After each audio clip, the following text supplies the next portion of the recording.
We're continuing in Galatians. Again, we're supporting the information from the Jerusalem Council. Um, Verse 10.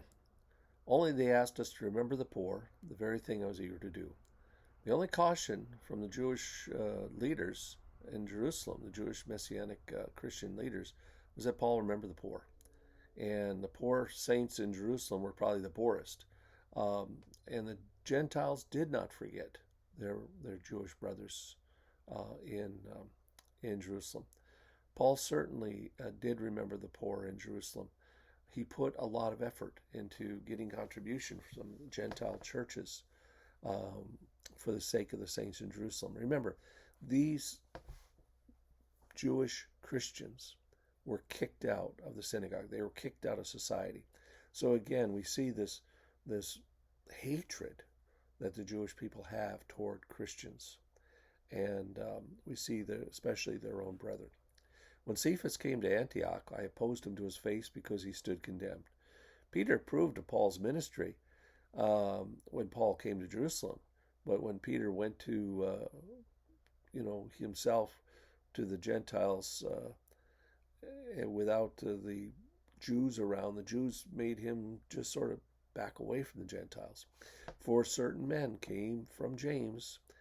He was eating with the Gentiles, and when they came, he drew back and separated himself, fearing the circumcision party.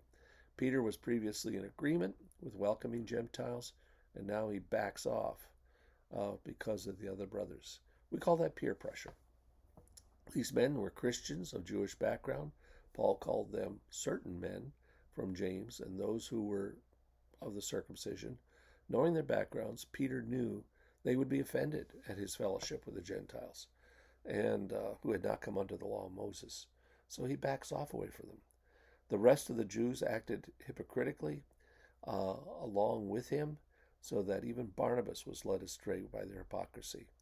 Fearing those who were of the circumcision, we don't know what it was about these certain men that James came down that made Peter afraid. Perhaps they were strong in personality. Perhaps they were men of prestige and influence. Perhaps they made threats of one kind or another.